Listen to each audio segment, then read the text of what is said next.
Welcome friends, I am अंकुर कुमार तालियान, आपका host और दोस्त इस ACJ पॉडकास्ट में आपका स्वागत करता हूं। और आज मैंने इस सीरीज़ में इंडियाज़ ड्रीमर्स में इनवाइट किया है तेजस्व बंसल को। और he is a very very young and talented achiever और बहुत ही अच्छे एंटरप्रेन्योर हैं। बहुत सारे एंटरप्रेन्योर्स इन्होंने at the very young age of 13 start किए हैं। और आइए मिलवाते हैं उनसे, आगे की बातें उनसे सुनते हैं। So very thank you so much, I am very grateful to you कि आज आप आए यहाँ पर और अपना टाइम देने के लिए बहुत बहुत शुक्रिया। आपका बहुत बहुत शुक्रिया। मुझे लग रहा है कि आप इतने दूर से आए हैं just to meet me and आपने मुझे एक्सेस दिया आपके ऑडियंस से थोड़ा सा इंटरेक्शन बढ़ाने का। मुझे लगता है कि इससे बड़ी कोई चीज़ नहीं हो सकती है। So thank you so much for coming all the way. Mine. सो मैं यही बोलना चाहूँगा कि इंडिया में ना एंटरप्रेन्योरशिप की सबकी अपनी अपनी डेफिनेशन है जी। सो एंटरप्रेन्योरशिप को अगर आपको बोला जाए कि डिफाइन करने के लिए, तो आपके लिए एंटरप्रेन्योरशिप क्या है? एंटरप्रेन्योरशिप एक आपने बड़ा प्यारा सा टर्म बोल दिया, क्योंकि इस एंटरप्रेन्योरशिप का मतलब बहुत कुछ है।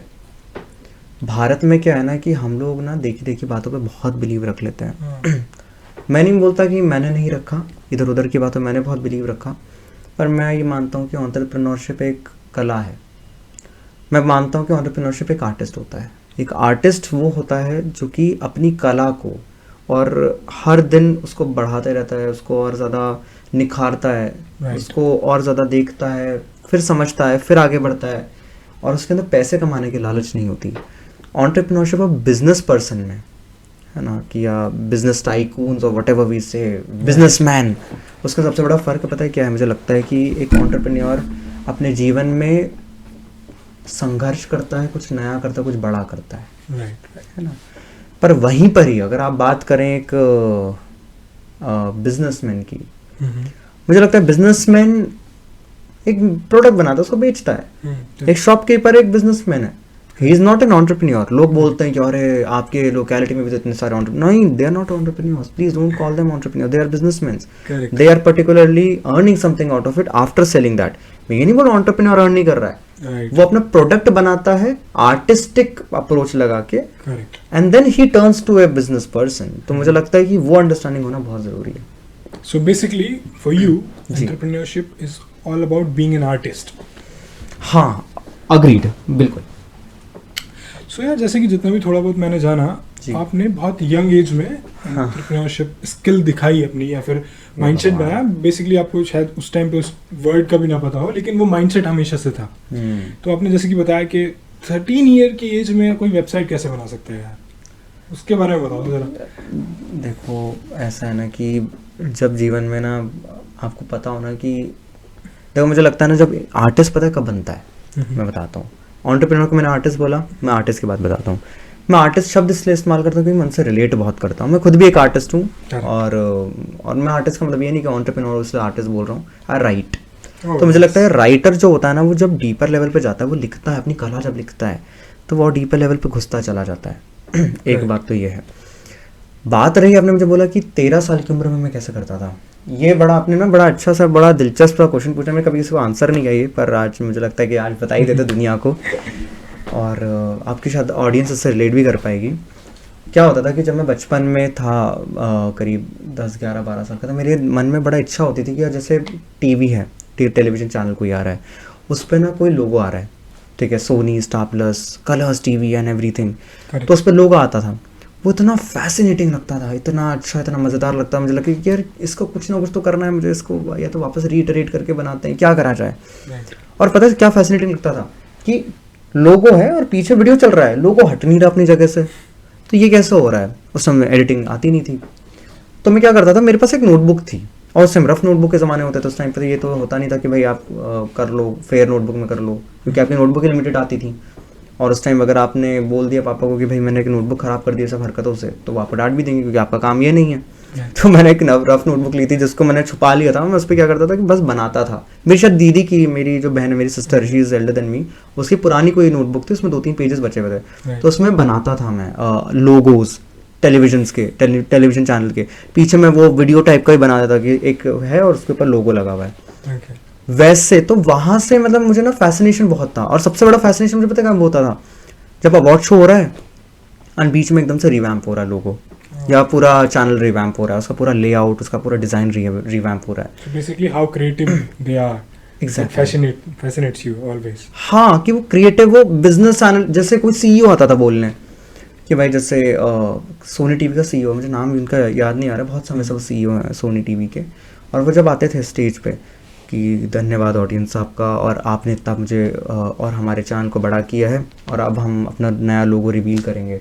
वो इतना फैसिनेटिंग लगता था कि यार ये वाली चीज़ मुझे भी करनी है कभी लाइफ में। और वो इतना, शायद मेरे ख्याल से मुझे लगता है कि मैंने जीवन में शायद बनाना ही ये सब चीज़ें वहीं से सीखी है, अंडरस्टैंडिंग मैंने वहीं से डेवलप करना सीखा, तो वैसा हुआ। तो मुझे लगता है कि वहीं से, तो एक बार क्या हुआ कि मेरी मदर फैन थी 2 टेलीविजन आर्टिस्ट के, आशनिक और ऋत्विक धनजानी। तो बेसिकली एक शो आता था पवित्र रिश्ता नाम से। तो पवित्र रिश्ता में क्या होता था कि ये देवर इन अ लव सीक्वेंस, और मेरी मदर मैथ्स की टीचर थी, तो and she is very emotional by the way. तो क्या हुआ कि वो देखती थी, उनको बड़ा अच्छा लगा, तो मम्मी ने बोला कि नहीं, इनका एक बार ट्विटर चालू करके दिया मम्मी को, मम्मी ने देखना शुरू करी, मम्मी कनेक्ट कर गई। वो लोग उस टाइम पे ट्वीट बड़ी करते थे, ट्विटर इस टाइप का नहीं था उस टाइम पे, बहुत अलग था ट्विटर। तो और ऐसा भी नहीं था कि एल्गोरिदम वहाँ तब कोई बात नहीं, बस लिख दो छोड़ दो। हाँ, लिख दो छोड़ दो, कुछ नहीं, कोई देखेगा तो देख लेगा, नहीं देखा नहीं देखेगा। क्राउड भी कम था पहले। हाँ, क्राउड कम था, क्राउड तो अभी भी ट्विटर पे कम ही है, कंपैरेटिवली कम है ना अभी। अब वो तो हर साल पहले के मुकाबले ईयर ऑन ईयर ग्रोथ तो होती है बिजनेस टर्म्स। तो वैसा हुआ। तो बेसिकली क्या हुआ कि मेरी मदर ने, मतलब मैंने अकाउंट बना के दिया मम्मी को ट्विटर पे, तो मेरी मम्मी ने बोला यार बड़ा मज़ा आ रहा है यूज़ करने में। तो फिर वो आशा को ऋत्विक धनजानी से भी कनेक्ट कर रही, क्योंकि पूरे दिन मम्मी टेक्स्ट कर रही हो रही है एंड ट्वीट कर रही थी। तो मैंने बोला यार चलो ठीक है, बढ़िया है। तो मैंने मम्मी को क्या बोला कि यार कुछ क्रिएटिव करते हैं, तो हम एक फ़ैन क्लब खोल लेते हैं। What is a fan club? Fan club पे आपको बड़ा एक्टिव होना पड़ता है, राइट, कि भाई आप ना उनकी सेलिब्रिटीज़ पोस्ट डाल रहे हो, कि भाई जैसे उन्होंने कभी शूट पे गए, अब आपको ना उसकी शूट की फ़ोटो डालनी, सब डालना है, मतलब आपको बहुत एक्टिव होना है। तो मेरी मम्मी ने पहले तो मुझे मना कर दिया, मैंने बोला कि नहीं अब बनाते हैं। इंस्टाग्राम पे मैंने पेज चालू कर दिया, कुछ ही टाइम में शायद 10, 15, 20 हज़ार, 30 हज़ार फॉलोअर हो गए और लाइक्स आ रहे हैं 5, 10 हज़ार, 50 हज़ार, 1 लाख लाइक्स आ रहे हैं। मैंने, ओह माय गॉड ये क्या हो रहा है। तो उस टाइम पे ऐसा था कि मैंने बोला यार कुछ अच्छा हो रहा है, अपन लोगो तो बनाते ही थे टेलीविजन के। मैंने बोला कि कुछ बनाते हैं, फोटोशॉप का नया कीड़ा लगा था उस टाइम पे। तो मैंने बोला कि एक वेबसाइट बनाते हैं, उसके ऊपर एक लोगो बनाएंगे, कम से कम तो कुछ अपना कुछ का स्टार्टअप करने जैसा तो दिखेगा कि हाँ मेरा कुछ है। तो मैंने मम्मी को बोल के मैंने बोला कि इसका बनाते हैं। मैंने बनाया, उस टाइम wix.com चलती थी। तो मैंने पता नहीं कहाँ से पता लगा लिया, 2014-15 के टाइम की बात, मैंने wix.com के बारे में पता लगाया, शायद किसी आर्टिकल से कि how to make a website. उस टाइम पता नहीं था कि कोडिंग लैंग्वेजेस भी होती हैं, कुछ होती हैं। वो आया, मैंने विक्स पे वेबसाइट बना दी और उस पर वीडियोज़ डालते थे। फिर मेरे यूट्यूब चैनल बनाया, यूट्यूब चैनल पे भी काफ़ी सब्सक्राइबर्स हो गए। फिर वो उड़ गया just because copyrighted content and everything. वैसे जर्नी शुरू हुई। सो बेसिकली क्या है ना फ्रेंड्स, कि एक तो स्टार्ट करना बहुत ज़रूरी है। स्टार्ट के लिए ना रास्ते मिल जाते हैं हज़ार, आप खोजने की ज़रूरत तो महसूस करो। आज भी लोग कहते हैं कि यार मेरे को ना अपनी ई-कॉमर्स वेबसाइट बनी, लेकिन मेरे पास ना पैसे नहीं है। भाई 10,000 में बन जाती है आज भी अगर आपको स्टार्टिंग फेज की ई-कॉमर्स वेबसाइट चाहिए तो 10,000 में आसानी से इंडिया में अवेलेबल हो जाती है वो। और लोग कहते हैं कि कहाँ से लाएं, कहाँ से ढूंढें, कहाँ से फंडिंग उठाएं। अरे भाई फंडिंग, पहले काम तो शुरू करो यार। ई कॉमर्स वेबसाइट की बात आपने करी, मुझे लगता है अगर आपको सिर्फ वेबसाइट बनानी है उसमें भी कोई पैसा नहीं लगता। मुझे लगता है कि डोमेन का पैसा लगता है, और वो भी पता कभी कभी फ्री में मिल जाता है। अब मैं एक छोटे सी बात बताता हूँ। अभी मैं ग्रुप में कनेक्टेड हूँ, ठीक है, टेलीग्राम पे, और कभी आप व्हाट्सएप पे देखना तो डील्स के ग्रुप आते हैं, उस पर सब चीज़ों के डील के ग्रुप आते हैं। कल मैंने देखा बिग रॉक की एक डोमेन सेल हो रहा है, आप .in डोमेन खरीदा, उस पर .in डोमेन कुछ आई थिंक 150 या 200 रुपीज़ का था। डोमेन खरीद लो, फिर आपको होस्टिंग खरीदनी है, होस्टिंग पे भी आजकल डिस्काउंट। अरे मैक्सिमम चलो यार 2,000 रुपये की होस्टिंग, वो भी नहीं करना है। github.com करके वेबसाइट होती है, उस पर जाओ। थोड़ा टेक, अगर टेकी हो, थोड़े से नहीं भी हो तो बस देख लो how to basically upload a website on GitHub, या गिटहब रिपोजिटरी कैसे बनाते हैं। जस्ट इतना सर्च कर लो, आपको गिटहब मिल जाएगा, गिटहब का डोमेन पे आपको मिल जाएगा। करेक्ट। और उससे भी बड़ी बात क्या है ना कि भाई आजकल कोड लिखना कोई बड़ी बात नहीं है। आप ओपन एआई पे जाके बोलो कि मुझे ये वेबसाइट बनानी है, इसका कोड मुझे दो, जाके कॉपी पेस्ट कर दो। अग्रीड। नहीं, इसके ऊपर मुझे लग रहा है आपको थोड़ा सा ना ऐसे एम्प्लॉयज आके आपको थोड़ा सा ऐसे थोड़ा गुस्सा वुस्सा कर सकते हैं आप पे कि यार हमारे जॉब छीन रहा है ये तो फ्रीलांसर्स। मैं क्या भाई, वो एलन मस्क खा गया सबके जॉब। I agree. मैं क्यों छीनूंगा किसी के। और बहुत ज़बरदस्त चीज़ है ओपन एआई, ठीक है, totally डेवलपर्स agree. का अपना काम है, वो लोग अपने आप को अपग्रेड करेंगे। हम टेक्निकलिटीज़ की बात कर रहे हैं तो आज के डे एंड एज में टेक्निकल स्किल्स होना बहुत ज़रूरी है। Like word is changing towards techniques. एक टाइम पे होता था कि आपका फार्मर होना बहुत ज़रूरी था, उससे पहले आपका एक आर्मी मैन या फाइटर, हर किसी की आर्मी में 50,000 सोल्जर्स, 1,00,000 सोल्जर्स, छोटी छोटी रियासतें हैं लेकिन सोल्जर्स भर भर गए। तो पहले सोल्जर बहुत बड़े, देन फार्मर। आज की डेट में जो अगले 50 साल चलेगा वो अगर टेक्निकल स्किल्स में है, तो मैं आपसे पूछना चाहूँगा किस किस टेक्निकल स्किल्स में आप लाइक किस काम कर चुके हो या सीख चुके हो या महारत हासिल मुझे कर लगता चुके हो? है कि बड़ा अच्छा क्वेश्चन पूछा आपने। स्पेसिफिकली कहूँ तो बहुत टेक्निकल स्किल्स ऐसा नहीं है कि बहुत सारी आती हैं। बेसिकली मुझे लगता है टेक्निकल स्किल्स का माइंडसेट हो। मैथ्स हम सीखते थे ना बचपन में, अगर आप लोगों को याद हो। अब जैसे अलग अलग एल्गोरिथम्स आप बनाते थे, अलग अलग टाइप के आपको क्वेश्चन सॉल्व करते थे, 1 वेरिएबल 2 वेरिएबल्स। होता क्या था कि आपने इनपुट डाला कि आपने एक्स को डिफाइन किया, फिर आप उसी को वापस से डिफाइन कर दे रहे हो और वापस से कुछ ना कुछ करके एक मैजिक होता था और अपने आप में एक नया आंसर बन के आ जाता था। मैथ्स मुझे लगता है एक बड़ी अच्छी चीज़ है। सेम टेक्नोलॉजी का है। अगर आप कोडिंग लैंग्वेजेस की बात कर रहे हो मुझसे, आज की डेट में अगर आप कोडिंग लैंग्वेज सीखते हो, दो this podcast not very technical, but मैं फिर भी अगर आपसे शेयर करूँ, अगर आप एक जावा सीख लो फॉर एग्जाम्पल, वो थोड़ी सी हाई लेवल लैंग्वेज जावा सीखते हो, आप एक बार जावा सीख लो प्रॉपरली, सारे ऊप्स के concept, data structures and algorithms अगर आप थोड़ा बहुत कर सकते हो वो कर लो, नहीं करना है मत करो। ऊप्स से कॉन्सेप्ट सीख लो, जावा सीख लो, नेक्स्ट जो लैंग्वेज है आपको 1 महीने में आ जाएगी। 1 महीना भी ज़्यादा बोल दिया यार, वो भी मैं मैक्सिमम टाइम लेके चल रहा हूँ, उससे भी नहीं। उसके बाद की अगली लैंग्वेज अगर आप सीखने जाओगे 1 हफ्ते में।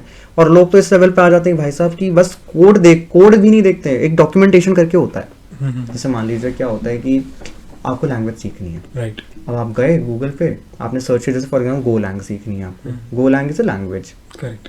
आप गए, आपने डॉक्यूमेंटेशन पढ़ा, आपको आ गई, आपको सारा आपको ट्यूटोरियल ही देखना पड़ रहा है। तो this is how basically technology is evolving. और मुझे लगता है कि आप वो माइंडसेट डेवलप कर लेते हो। एंटरप्रेन्योरशिप में भी यही चीज होती है। माइंडसेट डेवलप कर लो, हर बार बिजनेसेस आप बना लोगे। बिल्कुल बिल्कुल। और बेसिकली क्या होता है कि अगर आप डेली थोड़ा भी सीख रहे हो ना, तो अगर आप अपने आप को 30 दिन बाद भी देखते हो, ज़्यादा दिन नहीं, सिर्फ 30 दिन बाद भी देखते हो और आप सिर्फ इतना सीख रहे हो, तो उस 30 दिन का जो एक्सपोनेंशियल लर्निंग आपने गेन की है ना, हाँ, उसका कोई तोड़ नहीं है भाई। डेली आपको थोड़ा थोड़ा सीखना है, थोड़े थोड़े में बहुत ज़्यादा हो जाता है। अग्रीड। वो जो हम हर चीज़ को प्रोक्रास्टिनेट करते रहते हैं ना और टालते रहते हैं, कल कर लेंगे, उसमें बेसिकली तो साइबर सिक्योरिटी के बारे में बताओ यार। आप साइबर सिक्योरिटी सीधा एमपी पुलिस के साथ काम करने चले गए, तो हाँ। कैसा एक्सपीरियंस था मध्य प्रदेश पुलिस के साथ काम करने के लिए? बड़ा अजीब एक्सपीरियंस, ऑनेस्टली बोलूँ। यूनिवर्सिटी से मुझे अपना ऑफर मिला और मैंने बोला कि ठीक है। तो साइबर सिक्योरिटी पहले आपने कहाँ से सीखी है? बेसिकली मैंने ऐसे मेजर कहीं से सीखी नहीं, बट ऐसा था कि वो एक्सप्लोरेशन एंड एवरीथिंग। राइट। तो मैं करता था, एक्सप्लोर काफ़ी किया है मैंने, तो वेब एक्सप्लोर किया एंड एवरीथिंग। तो मैंने बोला कि मुझे लगता है कि आप तब सबसे ज़्यादा सीखते हो जब आप एक कोई प्रोडक्ट बना रहे होते हो, करेक्ट। है ना, आपका खुद का कुछ प्रोडक्ट बना रहे हैं। जैसे बहुत छोटे सा एग्जांपल, ये पॉडकास्ट चल रहा है।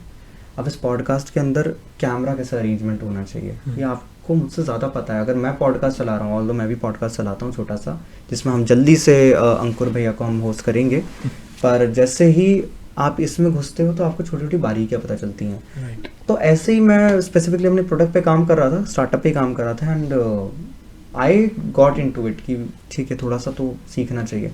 I am not very much into cyber security, but मुझे एक अपॉर्चुनिटी मिली यूनिवर्सिटी की तरफ से, देन आई वेंट देयर। कुछ 2-3 महीने मैंने उनके साथ काम किया। और अगर आप मुझसे एक्सपीरियंस पूछेंगे तो काफ़ी अच्छा एक्सपीरियंस है ऑफ कोर्स, क्योंकि आप बहुत बेहतरीन लोगों के साथ काम करते हैं। उस टाइम पे मुझे पहली बार पता चला कि पुलिस की माइंडसेट जो हम समझते हैं जनरली, वो वैसा नहीं है।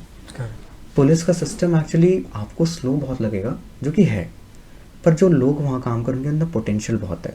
They want to do something really amazing. And since यहाँ पे यंगस्टर्स भी आ रहे हैं, मैंने देखा है कि कुछ यंगस्टर्स जो यूपीएससी पीएससी एग्जाम क्लियर करके आ रहे हैं, और पता नहीं क्या क्या एग्जाम्स होते हैं, मैं तो वो भी भूल चुका हूँ। वो लोग के अंदर ज़ील बहुत है। मैं कुछ आईपीएस ऑफिसर से मिला and they are very young, और क्या ज़ील है, मैं क्या बताऊँ आपको। मतलब they are trying to do every single thing, पर होता क्या है कि सिंस एक सिस्टम है, आपको सिस्टम फॉलो करना होता है।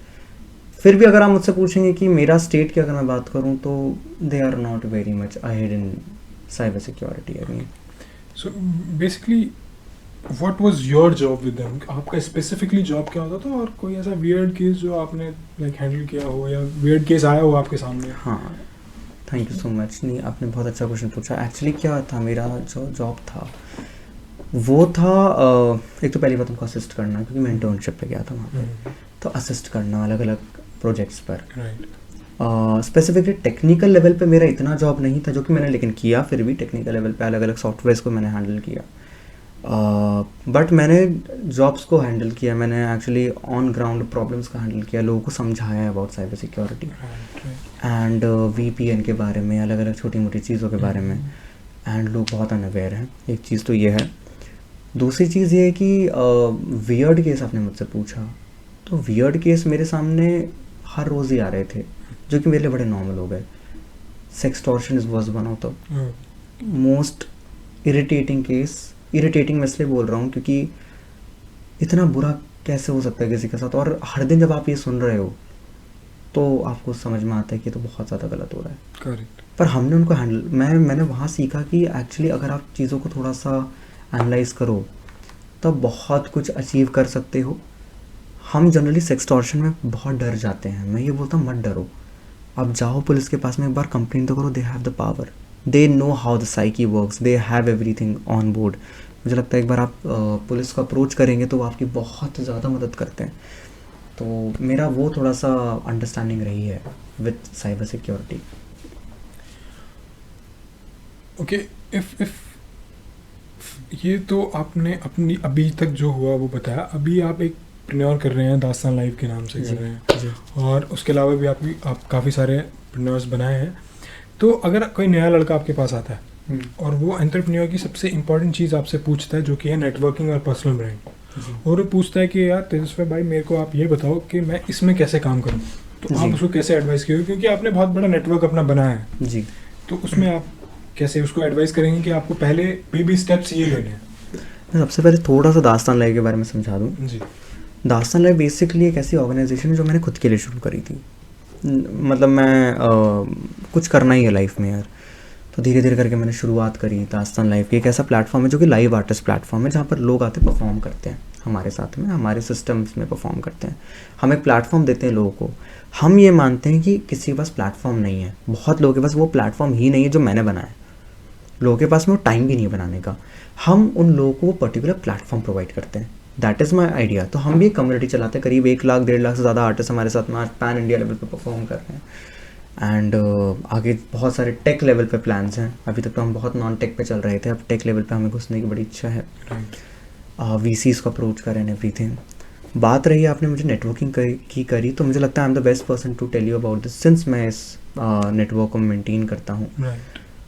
देखिए, सबसे पहले मुझे लगता है कि अगर आपको एक नेटवर्क बनाना सीखना है, सबसे पहले you need to understand the meaning of personal brand. What is a personal brand? आपने टर्म सुन ली होंगी हर जगह। ट्विटर पर अगर आप एक्टिव होंगे तो हम टाइम श्योर आप सुनते होंगे कि personal brand, personal brand, personal brand. Personal brand basically अगर मैं कहूँ तो पर्सनल ब्रांड एक ऐसी चीज़ है जो कि आपको डिफाइन करता है। आप खुद में ब्रांड हो भाई साहब, बिल्कुल। आप खुद में वो कलर्स टीवी, आप खुद में गूगल हो। मैं क्या करता था बचपन में, अपना खुद का लोगो बनाता था, खुद के नाम का, तेजस बंसल, एक अजीब सा फॉन्ट लेके बनाता था। मैं खुद को ब्रांड समझता था। पर वहीं से माइंडसेट शुरू हुआ ना फिर उस चीज़ का, क्योंकि आप खुद में ब्रांड हो। अगर आप खुद को एक कंपनी नहीं समझ सकते, खुद को मैनेज नहीं कर सकते, how are you going to make a brand that is going to have lakhs of employees working for you, not for you but for the world. मुझे लगता है कि सबसे पहले वो बहुत इंपॉर्टेंट है। करेक्ट। दूसरा सबसे इम्पॉर्टेंट जो मुझे लगता है सबसे ज़रूरी है, लोगों को ये चीज़ नहीं पता उनको अपने आप को एक्सप्लेन कैसे करना है। Who are they? आपको अपने आप को 2 लाइन में समझाते आना चाहिए। बिल्कुल बिल्कुल। प्लीज़ गाइज, ये बहुत इंपॉर्टेंट है। और वो 2 लाइन इम्पैक्टफुल भी बहुत हो और आपको पूरा डिफाइन भी करे। अरे इम्पैक्टफुल ना भी हो, इतनी तो बात हो कम से कम कि आप उस 2 लाइन के अंदर अपने आप को इतना जस्टिफाई कर दो कि एक तीसरी लाइन ना आ पाए। क्योंकि आप मीटअप्स में जाते हो, मीटअप्स में मैं समझाऊंगा डेफिनेटली। जब आप मीटअप्स में जाते हो आपको बहुत लोग मिलते हैं, आपको 100 200 300 लोग मिलते हैं। मेरे पास टाइम नहीं है आपको सुनने का। एक बात, मीटअप्स के बाहर भी जब आप मिलते हो, सिंस आप डेली लेवल पे इतना इंटरेक्ट कर रहे हो, आपके पास टाइम नहीं है इतने लोगों से बात करने का। तो you need to be expressive in those 2 lines. मुझे लगता है वो बहुत इंपॉर्टेंट है। सो एज यू सेड कि मीटअप्स नेटवर्किंग के लिए बहुत ज़रूरी है। जी। तो कैसे ये मीटअप्स में जाया जा सकता है, कहाँ से पता लग सकता है, उसके बारे में आप अगर बता सकें तो लोग समझ जाएंगे कि कैसे उनको चीज़ें करनी है। डेफिनेटली। देखिए क्या है ना, मीटअप्स एक बेहतरीन चीज़ है। मैं सबसे पहले तो ये कहना चाहूँगा कि अगर आपको जीवन में कुछ अचीव करना है और कुछ बड़ा करना है तो आपको लाइक माइंडेड लोगों के साथ कनेक्ट करना पड़ता है। एब्सोल्युटली। क्योंकि अगर आप वो कनेक्ट नहीं करेंगे, आप 4 दिन काम करेंगे, 5वें दिन आप हो जाएंगे कि यार नॉर्मल जॉब उठा लेता हूँ, काम कर लेता हूँ। पर जब तक आपको दिखेगा नहीं कि हाँ मार्केट में भी तो लोग काम कर रहे हैं, एंटरप्रेन्योरशिप चल रही है, बिना पैसे के लोग काम कर रहे हैं, and still they have the biggest mindset, उसके लिए ज़रूरी होता है कम्युनिटीज़। कम्युनिटीज़ आपको कहीं भी मिल सकती है। फेसबुक ग्रुप्स में मिल जाएंगी आपको ऑल इवेंट्स करके एक वेबसाइट है, वहाँ मिल जाएंगी। बहुत वेबसाइट्स हैं यार, meetup.com हो गया, ऑल इवेंट्स मैंने बताई दिया, फेसबुक ग्रुप्स, पता नहीं और 50 जगह। आपको अगर ऑनलाइन चाहिए, आप रिमोट एरिया में रहते हैं, ट्विटर स्पेसेस एक बहुत अच्छा ऑप्शन है। राइट। ट्विटर एक अच्छा ऑप्शन है, स्पेसेस तो चलो एक बात की बात हो जाती है, ट्विटर एक बहुत अच्छा ऑप्शन है।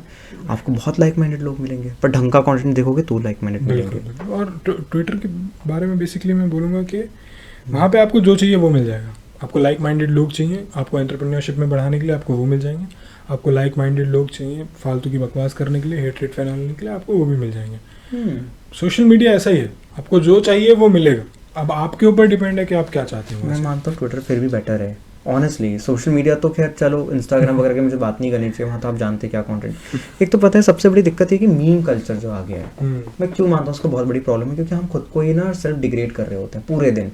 यार ये हो जाएगा, वो हो जाएगा, वो हो जाएगा, मुझे मीम समझाने की जरूरत नहीं, it's a very good content that is being recorded. आप जानते हैं, आप समझते हैं, बहुत बेहतरीन है आप लोग मुझसे, बट मुझे लगता है थोड़ा कम देखना चाहिए सब, क्योंकि मुझे लगता है बहुत सब डिग्रेड करते हैं कि मैं ये नहीं कर पाऊंगा, वो नहीं कर पाऊंगा, मार्क्स नहीं आ रहे हैं, जीवन खराब चल रहा है। Don't do that. आप ट्विटर पे जाएं, आप लिंक्डइन पे जा सकते हैं, चलिए जैसे भी वहाँ चलो ज्ञान अगर ज़्यादा मिल रहा है आपको, ठीक है, ग्रैब इट। कम से कम ये है कि आपका माइंडसेट बड़ा हो रहा है, आप जीवन में कुछ अलग करना आया। और सबसे बड़ी बात पता है क्या है, मैं आपको एक चीज़ बताता हूँ अंकुर, हम ना ऐसे टाइम में रह रहे हैं जो कि हमारे पास में हमारे पेरेंट्स के पास नहीं था। Right, absolutely. हमारे पेरेंट्स के पास में क्या था, उनके पास में बहुत जिम्मेदारियाँ थी, पैसे नहीं होते थे पहले। मेरे दादाजी, आपके भी दादाजी दादी जी ज़रूर बताते होंगे, या मम्मी पापा भी बताते होंगे कि भाई 50 आने में पढ़ाई हो जाती थी, 100-200 रुपये में तो पता नहीं ग्रेजुएशन हो गई है। ये मुझे बहुत स्टोरी सुनने मिली है। एंड वही मैं आज टाइम देखता हूँ, हो सकता है 100 रुपये की वैल्यू आज के 1000-2000 पता नहीं कितने की वैल्यू है, पर वहाँ पर उस टाइम पे अपॉर्चुनिटीज़ कम होती थी। Quality of education, quality of country में क्वालिटी ऑफ एजुकेशन आ चुका है। ज़्यादा से ज़्यादा लोग, अब आप ये देखिए कि 1970s में IIT में 4 ब्रांचेस थे, कितने लोग जा सकते थे? IITs होते थे, पता था उनको। द प्रॉब्लम इज कि IIT के बाद कुछ नहीं था। Oh my God. आज अगर आपको इंजीनियर बनना है तो आपके IIT के पास बहुत सारे अच्छे ऑप्शंस हैं, और आप एक बार इंजीनियरिंग में चले गए, वहाँ पे आपको वो माइंडसेट दिया जाता है हर कॉलेज में, जहाँ पे आप एक्सप्लोर कर सकते हैं वर्ल्ड को। हाँ, मुझे लगता है, अच्छा ऐसा भी नहीं है, मैं तो एक गवर्नमेंट कॉलेज में पढ़ता हूँ, मुझे पता है कि ओपन हो रहे हैं माइंडसेट काफ़ी। मेरे HOD भी जो है, he is an amazing person by the way, not very amazing of course, ये कंटेंट तक नहीं पहुँच रहा है, बट एटलीस्ट थोड़ा सा ओपन माइंडेडनेस आ गया है, थोड़ा सा एटलीस्ट। पर स्टिल अभी भी एजुकेशन सिस्टम बहुत बुरा है, but compare to that time, मैं तो पता है, मैं तो बुरा भी नहीं बोलता आजकल एजुकेशन सिस्टम, क्योंकि मैं कंपेयर करता हूँ पुराने समय से। आज के डेट में अगर मैं ये सब कर पा रहा हूँ, ऑनेस्टली बता रहा हूँ दोस्तों, मैं अगर कर पा रहा हूँ ना, तो कोई भी कर सकता है। मुझे लगता है कि ऐसा नहीं है, कुछ भी नहीं है। मतलब आप, इन्होंने बताया 1970s में इतना बुरा हाल था, आज तो आप देखिए कितना कुछ हो रहा है, मीटअप्स ऑर्गेनाइज हो रहे हैं, लाइक माइंडेड लोग मिल रहे हैं, Web3 की बातें हो रही हैं, टेक्नोलॉजी की बातें हो रही है, बिजनेस की बातें हो रही है, स्टार्टअप्स की बातें हो रही है, हम शार्क टैंक इंडिया में ले आए, यूनिकॉर्न्स एंड एवरीथिंग, पता नहीं क्या क्या चल रहा है। आपको बस सोचना है और वो बस आपको करके दिखाना है, और वो करना कोई मुश्किल नहीं है। आज के डेट में विल पावर ज़्यादा ज़रूरी है। गर्लफ्रेंड भी तो पटाते ही हो उसके लिए भी विल पावर चाहिए, करेक्ट। तो बेसिकली अगर मैं आज आपको, आपने सिस्टम्स की बात की, एजुकेशन सिस्टम को छोड़ के स्टार्टअप सिस्टम पे आते हैं। श्योर। आज मैं अगर आपको बोलूँ कि आपके पास एक मौका है, आपको कुछ चीज़ें बदलनी है जी, फॉर गुड ओनली, हाँ, so what you want to change in Indian startup system for good? Indian startup system for good, innovative ideas. I really want them to come up with some innovative ideas. So we are all copying right now. Not all. For example, Zerodha को copy आप बोल सकते हो एक level पे, पर उसने business बनाया है, करेक्ट, फंडिंग नहीं उठाई। मैं फंडिंग कल्चर के अगेंस्ट नहीं हूँ, मैं मानता हूँ कि वो बहुत ज़रूरी है, मुझे लगता है कि थोड़ा एक लॉन्ग टर्म पर्सपेक्टिव की ज़रूरत ज़्यादा है, और थोड़ा सा यूनिकॉर्न कल्चर से अगर थोड़ा सा दूर एक स्टार्टअप ओनर हो सकता है, मुझे लगता है वो बहुत ज़रूरी है। और क्या होता है ना, अगर आप कम्युनिटीज़ में जाएंगे तो मुझे लगता है कम्युनिटीज़ में कुछ लोग ऐसे होते हैं जो कि आपको गिराने भी आते हैं। करेक्ट, जो कि रियलिटी है ये तो बट लाइफ के हर पॉइंट पे, हर मोड़ पे आपको ऐसे लोग मिलते रहेंगे जो सिर्फ आपको गिराने के लिए ही आएंगे।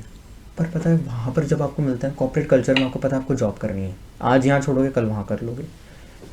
वहाँ पर जब आप एंटरप्रेन्योरशिप कर रहे हो, एक छोटी सी बात आपको चकनाचूर कर सकती है। और मुझे लगता है ज़रूरी भी है खैर एक लेवल पे वो, पर बहुत ज़्यादा नहीं होना चाहिए। मुझे लगता है सपोर्ट तो थोड़ा ज़रूरी है, तो थोड़ा सा उनसे अगर आप बचो तो बहुत important. So hypothetically if I give you condition या कि $10 billion हाँ company, $10 billion company in USA okay, और just a $1 million company in India, what would you choose and why? देखो बड़ी बात नहीं बोलूँगा और मैं इतना बड़ा भी नहीं हूँ, पर मैं एक ही चीज़ बोलूँगा, I really want to choose India. उसका सबसे बड़ा रीज़न है मदरलैंड वाला रीज़न सिर्फ नहीं है, वो एक रीज़न ऑफ कोर्स। इसलिए मैं चूज़ करूँगा just because I want to see my nation, this particular nation. मैं सनातन धर्म में बहुत बिलीव रखता हूँ। राइट, ऐसा नहीं मतलब आप पॉलिटिक्स में नहीं जाते हैं। सनातन धर्म का मतलब बेसिकली अगर मैं बहुत छोटी सी बात में बताऊँ, कोलैबोरेशन। करेक्ट है ना, इस धरती पे और यहाँ के लोगों में इतनी ताकत है, क्योंकि मैं ना दुनिया के लोगों से बात करता हूँ, आई टॉक टू एवरीबॉडी, बहुत लोगों से बात करता हूँ, मेरी आदत है बोलना। आज मैं इनसे बात कर रहा हूँ, मैं पूरे दिन बात करता हूँ। एंड मैंने एक चीज़ देखी है कि मेरा देश में वो ताकत है जो लोगों के पास नहीं है। मेरे देश के पास, मेरे यूथ के पास वो ताकत है। सिर्फ मेरा देश है इसलिए नहीं, यहाँ के यूथ में ताकत है। करेक्ट, बड़ा माइंडसेट हम इसलिए नहीं रख पाते क्योंकि हमारी सोसाइटी बड़ी क्लोज है। कुणाल शाह बड़ी प्यारी बात कहते हैं, sorry, I am so sorry Kunal Shah, but मैं उनको बहुत आइडल मानता हूँ मेरा। ही सेज कि इंडिया एक ऐसा देश है जहाँ पर it's not a collaborative nation, ये एक कॉम्पिटिटिव नेशन है। और अगर आप वेस्टर्न कंट्रीज़ में जाएं, वहाँ ऐसा कल्चर है कि वो एक कोलैबोरेटिव नेशन बन जाते हैं। बट सिंस वो लोग कंफर्ट जोन में जीते हैं और हम लोग नहीं, ये मुझसे ऑल द वे 1600 किलोमीटर्स मिलना है, he is not in comfort zone, I am also not in comfort zone. Correct, तो हमारे अंदर बहुत बड़ा पोटेंशियल है कि हम इस दुनिया को एक बेहतर रास्ता दिखा सकते हैं, एक सनातन धर्म का रास्ता दिखा सकते हैं। तो आई थिंक करेक्ट। और एक चीज़ मैं यहाँ पे बोलना चाहूँगा जी। कि this is India's moment and it's our responsibility कि हम उस पीक पर वहाँ पे लेके जाएं, इस अपॉर्चुनिटी को मिस ना करें, because I agree, if not now then never. Of course. This is the situation of India. अगर अब नहीं हुआ तो कभी नहीं होगा। इससे बड़ी गोल्डन अपॉर्चुनिटी इंडिया के लिए एज अ होल नहीं हो सकती है। मैं एक छोटा सा एग्जांपल, कोलैबोरेशन की मैंने बात करी आपसे, Right. एक एग्जांपल देता हूँ, बहुत हाइपोथेटिकल है मुझे पता है, इम्प्रैक्टिकल भी आप मान सकते हो, पर प्रैक्टिकल मैं इसलिए बोलूँगा, जैसे फॉर एग्जांपल आप ₹1 का सामान किसी को बेचते हो, ठीक है, ₹1 का सामान आप अगर पूरे भारत में बेच दो तो आपके पास 140 करोड़ रुपए होंगे। चलो आपको वो भी यकीन नहीं होता है, कॉलेज में पढ़ते हैं सब, स्कूल में पढ़ते होंगे, ठीक है, कॉलेज स्कूल गोइंग स्टूडेंट्स, आपके कॉलेज स्कूल में इतना मैं मानता हूँ कम से कम 100, 200, 1000 लोग तो होंगे, बिल्कुल, है ना। आप उनको ₹1 का सामान बेच दो, 1000 रुपये होंगे आपके पास में, ₹1 का। एंड सबको पता है ₹1 से ज़्यादा तो सबके पास में होता है आज की डेट में। 10 रुपीज़, 15 रुपीज़, 20 रुपीज़, 30 रुपीज़, अरे कितना यार, आप कितने कोलैबोरेटिव हैं हम लोग। मैं ना सबसे, मुझे लगता है मैं सबसे ज़्यादा कोलैबोरेटिव हूँ ऑनेस्टली। मैं चाहता हूँ मुझसे लोग कोलैबोरेट करें। मैं पता है हर मीटअप में जाता हूँ, I just say this out loud कि I am a collaborative person, if you want to collaborate with me I am there, just let me know. हाँ भाई, 1 लाख तुम कमा रहे हो, साथ में मिलके 2 लाख कमाएंगे। हाँ बिल्कुल। और वो एक का एक ना 11 होता है फिर। हाँ, एक ये सिर्फ फिल्म का नाम नहीं है, ये लिटरली होता है लाइफ में। हाँ होता होगा, मैं तो मानता अगर हूँ। आप जी, सही ताकत के साथ सही ताकत मिलाओगे ना, तो 1 और 1 11 होगा। हाँ हो सकता है, बिल्कुल। शिव के साथ जब शक्ति मिलती है ना, तो शिव दुनिया का निर्माण होता है। अरे वाह, ने बहुत बहुत बहुत बड़ी बात कर दी। ये करता नहीं बात है कोई बात, ऑनेस्टली। हाँ, ये मैं नहीं सुनता, पता ये है, हकीकत है। But this is the fact. So thank you very much and let's end it here. If you like the video, please like, share and subscribe and comment whatever you think about it. अच्छा बुरा जैसा भी feedback है ज़रूर दीजिए. Thank you very much.